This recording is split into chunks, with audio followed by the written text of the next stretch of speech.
It's that time of the year again, folks. The leaves are falling, Mariah Carey has thawed out of the ice, and gamers from all over the world are beginning to bicker about what massive code should be Game of the Year. Don't get me wrong, some of these discussions can actually be very interesting, so long as it is coming from good faith and from those who have actually played the games up for contention. Seeing how different perspectives clash and how certain players view and enjoy games, as well as what factors people prioritize when it comes to what makes a game better than another one. But lately, I've been pondering on what the actual title of Game of the Year really means. On the surface, it sounds like the best game that was released over the last year. But is it though? And how exactly do you define best? How do you define a quote unquote game when DLC has been allowed a nomination? Do ratings or sales matter more? All of these questions and more rattle around my brain, unable to be answered, which led me to make this video. Over time, I hope to demonstrate how special this award should be, and how I personally believe games should be critiqued in order to determine which one ultimately deserves the crowning achievement. I'll first go through the facts and review how Game of the Year is currently selected, after which I will give my own opinions on what is right or wrong about the current setup, and then I'll finally go over the past several winners and apply my new formula to see what changes. Strap in, it's go time. To try to analyze what is best out of anything is human nature. Who is the best team in the NFL? What ice cream flavor is the tastiest? Which method of execution is the best? What am I looking at here? However, unlike many of these topics, I find that for many people, discussing Game of the Year can actually be quite a civil engagement, especially in certain years when people can easily agree on which game stands above the rest. 2023's Game of the Year, Baldur's Gate 3, was well agreed upon as the juggernaut of the year, with nominees like Tears of the Kingdom and Marvel's Spider-Man 2 being worthy contenders, but still not anywhere close to Larian Studios' masterpiece. On the other hand, there are some years with a touch more contention, usually seen when either a ton of standout games are released, such as 2024, or the opposite, where the games are good, but not enough to really stand out like 2021. More on this later, so for now just keep in mind that while there might be some room for debate in every Game of the Year shortlist, sometimes there's less room than others. Also, for clarity's sake, I'm only going to be analyzing the Game Awards and their Game of the Year, since they are presently seen as the biggest and most prestigious award show for video games. The closest thing to the Oscars in the gaming world, if you will. They have been doing their award show since 2014 and show no signs of leaving their pedestal as the highest honor for awards. Furthermore, I'm not going to be looking at any of the other awards they give out, like Best Multiplayer or Ongoing Game, because not only will that make this an incredibly long video, but also a lot of my points will be applicable to most of these awards. And on that note, outside of the Game Awards, any other pundit or show that does Game of the Year could also take my points and put them under consideration. With that, let's dive deeper into how the Game Awards currently go about determining their Game of the Year. The Game Awards does their voting for GOTY by taking votes from various gaming media, which account for 90% of the total votes, while the other 10% come from anyone in the general public who wishes to participate. The media that are selected to vote are considered to be high quality in their ability to analyze and review games. This includes, but is not limited to, your classic game critics like IGN, general digital media like Entertainment Weekly, and some more outliers, such as tech sites and influencers. The spread of voters is a tad heavy from English outlets, but there are several from countries like Japan and Brazil, though it is hard to tell how much of this Western bias actually matters in determining Game of the Year. There are some other patterns that can be discerned from looking at the list of previous winners. For example, all but one winner came from a major studio, the exception being Larian Studios with Baldur's Gate 3.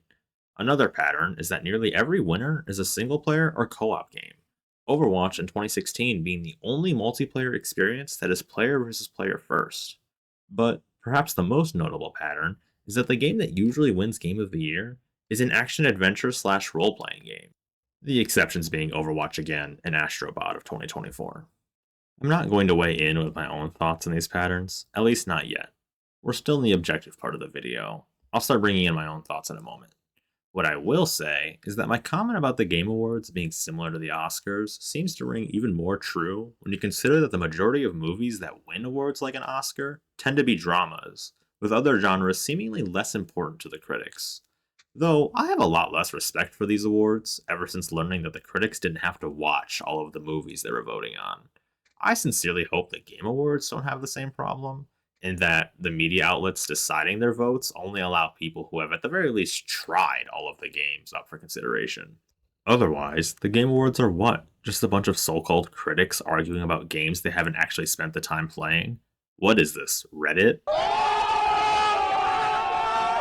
A few other notes that I think are important before I step on my own thoughts. If your game is released after a certain deadline in November, it can't actually be nominated until the following year, making the Game of the Year cycle less on the annual calendar and instead a touch more skewed, which isn't actually that big of a concern, but good to be aware that, quote, Game of the Year 2000 whatever is not perfectly encapsulating that calendar.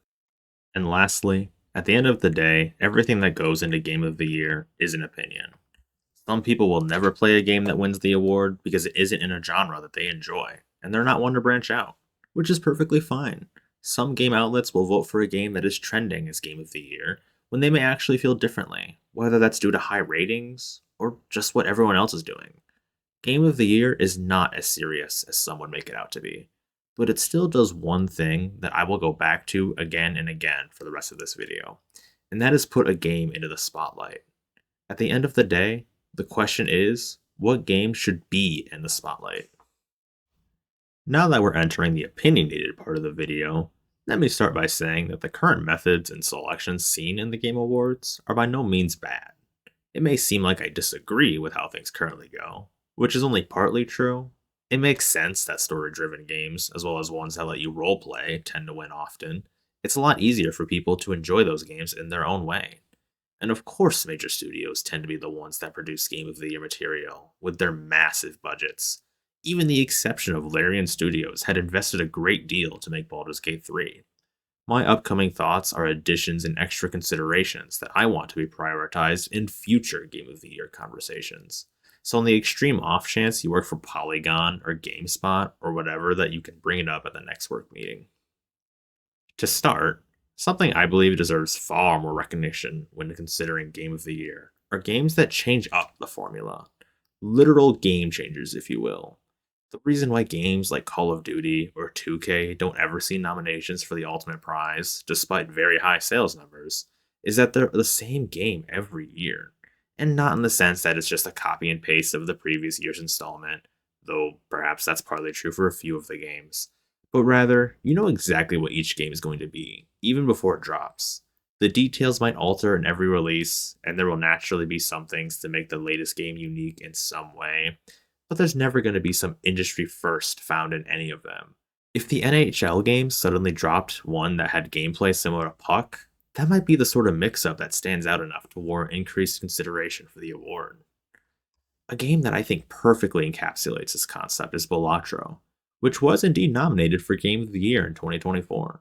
Even with the roguelike genre being somewhat saturated and stale, Local Funk's brilliant idea of shoving poker into the roguelike formula is the sort of ingenuity I want to see promoted at the Game Awards. I remember seeing discourse and memes about how the random poker game managed to sneak its way into the nominations. These sort of discussions that were incited are exactly the kind of result I want when it comes to games being platformed at the Game Awards. I am confident that there is a decent amount of people who had never heard of Balatro before its nomination, and got treated to a very pleasant surprise when they decided to give it a shot. They got a DLC and a remake up there? No. The weirdest is this random poker game called Balatro. I don't know. I'm gonna download it and see for myself. Alright, well let me know how it goes. A few moments later. Hey man, how's it going? I understand now.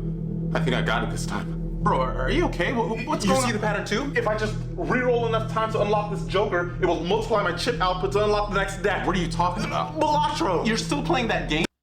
Innovation deserves recognition, which is why I will be very happy when the Game of the Year 2025 is given to Clair Obscur Expedition 33, a turn-based game with specific mechanics like parries and dodges done in real time to keep the gameplay engaging is just the tip of the iceberg for why this game is worthy of the Game of the Year title. It also has something that is my next want for Game Awards to emphasize, which is original IPs. I don't mean to say or imply that sequels can't be great games, or that they should never be allowed to win Game of the Year, But I again think it's crucial to reward game developers who are willing to take risks and not just play it safe with sticking to things they know already work. This originality and innovation is also exemplified by Expedition 33's only competition for Game of the Year, Arc Raiders. Are you sure about that? Much like how Bellatra was able to step into the bloated genre of roguelike and stand out due to its designs, Arc Raiders dove straight into the extraction shooter space and blew expectations out of the water. The main standout feature is the AI. The good kind, not the one ripping off artists and using enough energy to power a small country. The AI is smart, and the ability to learn and adapt off the player's behavior is somewhat reminiscent of Alien Isolation, which features adaptive AI to make the enemy feel like an actual intelligent threat to keep you on your toes. The next thing I want for Game of the Year to promote is good deals on games. And not just that, but consumer friendly mechanics if the game has optional in game purchases. With some people being unhappy with the new price of AAA games being $70 or more, especially in an era where some of these games release unfinished, I think it's only fair to highlight games that are a bargain. Our previously mentioned Game of the Year contenders are both under $60, furthering my hope that one of them will win. It seems like this one's gonna win. As for free-to-play games, or any game that has microtransactions, there either needs to be a fair and consistent way to acquire premium currency, or the prices of cosmetics needs to be appropriate. If you want your game to have a skin worth $20, then you better have some ways to make that achievable for those of us who are not VTubers. And that includes the Battle Pass. There are many qualities that a Battle Pass should have to be consumer friendly, and I don't really want to go through all of them in this video, so I'll just say that if your game has a Battle Pass, then it better not be designed with FOMO as its main motivator. Obviously, a game's price does not ultimately determine its quality. I have enjoyed $2 games a billion times more than ones I paid $60+ for. And of course, many worthy Game of the Year winners have been the traditional $60+ threshold, but they generally backed it up with enough content to make it fair. Baldur's Gate 3 was an expansive 3-act story that contained so many things to do that it is near impossible for a person to discover them all by themselves. Elden Ring can theoretically be completed in 30 hours if you go straight through the main quest, but add in having to learn difficult bosses and all of the optional things, and you could easily sink 100 hours into a single playthrough. The one time in this video I will defer to the other Game Award categories is regarding launch state. Game of the Year should only take into consideration the game as it was when it was released. Looking through the past nominations, that does seem to be the case, but any game that is shipped unfinished and only made better through patches and updates belongs in the ongoing game category. Again, my goal for the Ultimate Award is to highlight what gamers want, and I'm pretty sure there are plenty of us who are sick of games being buggy or broken messes on release day that only get fixed after a length of time past the launch. Games that do it right by being a complete package right away, and that includes not needing a day one patch, deserve recognition. And if you think I'm wrong for this, let me ask you why you think Rockstar has once again delayed GTA 6. It's because the company values their products, as well as the goodwill that comes with delivering a complete package. Even if we can make an entire wall of game devs having to apologize for one thing or another, each time it happens, it damages the reputation of the game studio, which is so hard to make up. Not every game can pull off a miracle like No Man's Sky or Cyberpunk. Separately, I do also believe it's crucial to only take in the launch date of a game regarding Game of the Year because of how the cycle for being nominated works. It isn't fair for a game released in October to only be given a month to add things to increase the game's quality, when a game released in January has several more months to tweak and add. Just to review, my main hopes for future Game of the Year winners are to be games that are revolutionary in one aspect or another, typically in how the game is designed or a critical aspect that has not been tried before. Alongside that, I want to see games that are a good deal be propped up onto the almighty pedestal.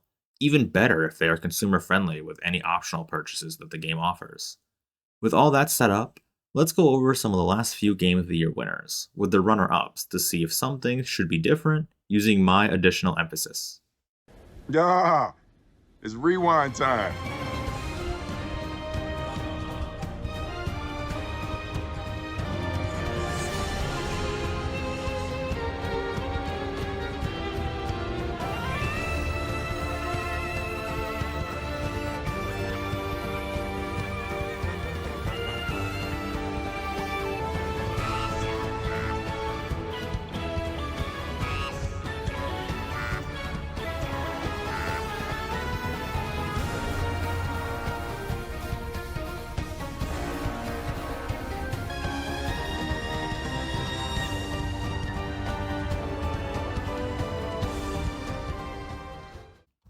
Let's get one thing clear right away. DLC should not be eligible for Game of the Year. And I'm not going to argue why, because that conversation could spin off into a whole separate video. And though I am firm in my stance, there are actually some good arguments for why DLC could be allowed. My not original take is that DLC should get its own category in future Game of the Year events. And in that way, it can still be celebrated, because DLC can absolutely be amazing.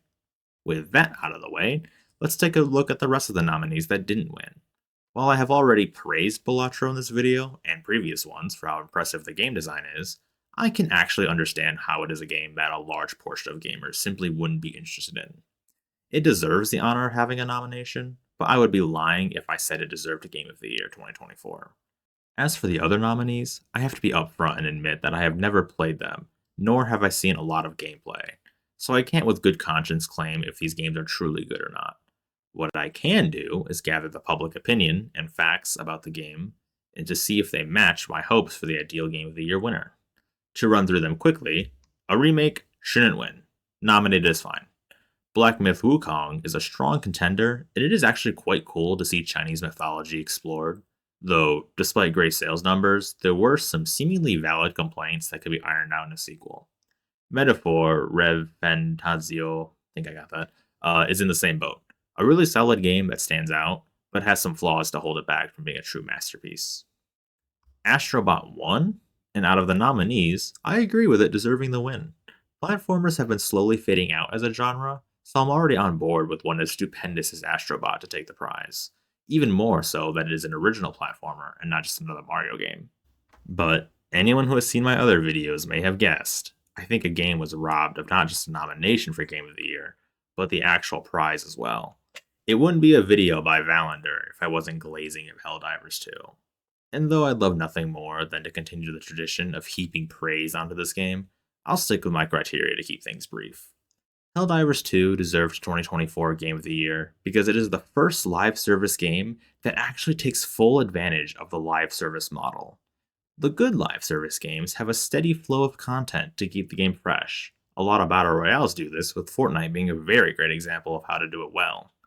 Less good live service games use their status to just add more microtransactions to keep the profits coming, or just suck as a game in the first place.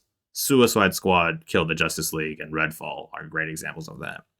But Helldivers doesn't just add new content, they are an active campaign that you can participate in to shape the outcome of the story being told by the developers. You can be a part of the game's ongoing history, like the veterans of Malevelon Creek, or the heroes who saved Calypso, or the sacrifices to take Highworld Ocean, Osheune. Got it. That's just one reason why this game is brilliant. The way enemies take damage, with limbs and blood flying, or robots clearly sustaining irreparable damage, is another way Helldivers stands out. Next to all of the subtle details of realism that create an incredibly immersive experience. I literally play with a HUD that only shows up when I press tab. And get this, motion blur. Because I want to lean as hard as I can into the immersion. And it only costs $40. Not to mention, you can easily get premium currency through just playing the game, with no limit on it. I could go on and on, but I'll stop myself and just say that I am okay with Astrobot winning, but I firmly wish Helldivers had gotten more spotlight. It's rewind time. Baldur's Gate 3 sweeps, and I won't hear anything else. Yes, there are some other good games, and of course, there are people who liked them more than Baldur's Gate. But unless your game incites headlines like, "Is Baldur's Gate 3 setting too high of a standard for game devs?" then I don't want to hear any arguments. Play the game if you haven't, it's worth it a million times over. Rewind. It's really hard to argue that Elden Ring doesn't deserve the win it got. I know I didn't delve into why Baldur's Gate was an automatic win with how good it was, but Elden Ring is in a similar boat. And that's coming from someone who thinks Souls-like games are sometimes overglazed. Elden Ring and Baldur's Gate are the two winners from the past few years that I think hold the strongest claim to their titles.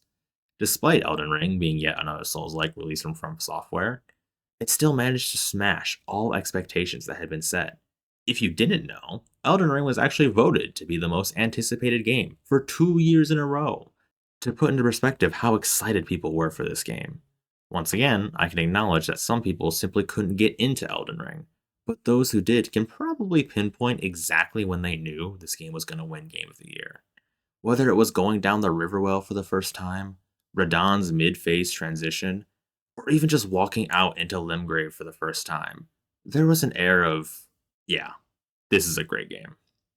I will say that if Elden Ring wasn't a factor, I think Horizon Forbidden West would have been a worthy winner, as it actually is a pretty awesome game that got overshadowed by a masterpiece.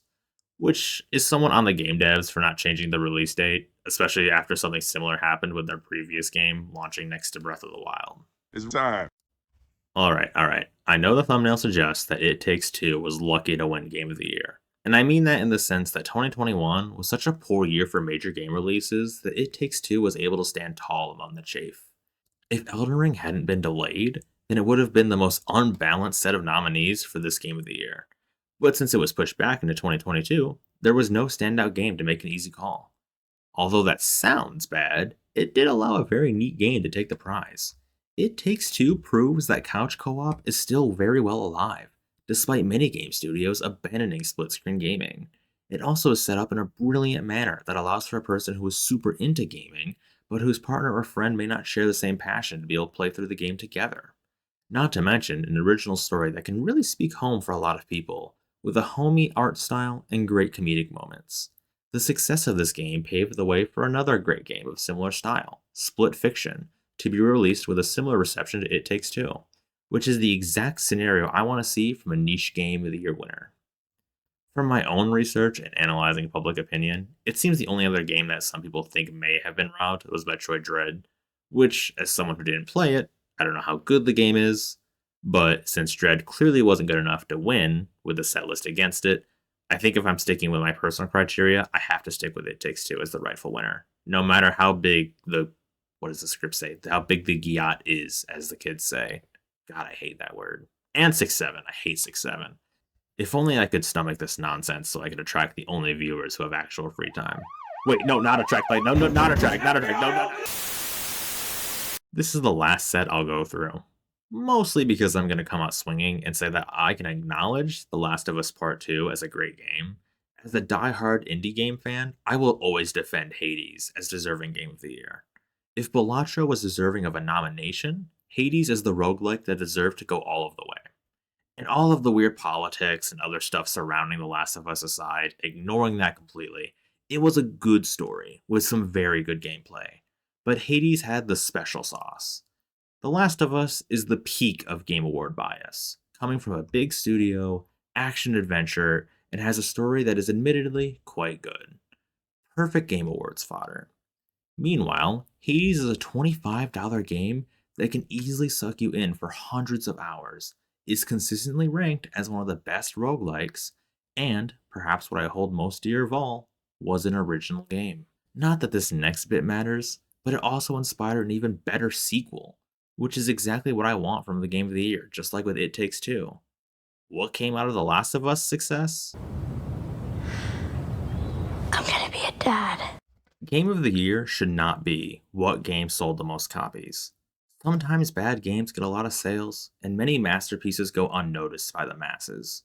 Game of the Year should be like electing a representative for what gamers want, not just from their games, but from game developers as well. With more and more big game studios churning out soulless sequels, unfinished disasters, and whatever the hell Xbox has been doing, Game of the Year should be a shining beacon that guides all of the lost gamers home, or the muse that other developers look at to say, how did we not think of that? Games that are actually fun to play, and not just glorified visual novels with minor gameplay in between. Visual novels are fine, by the way. Enjoy them if you want. But maybe I'm wrong. Do you agree with my takes? Has the Game Awards been more right or more wrong than I've been giving them credit for? Leave a comment with your thoughts. That's all for now. Thanks for watching, and don't forget to vote. See ya!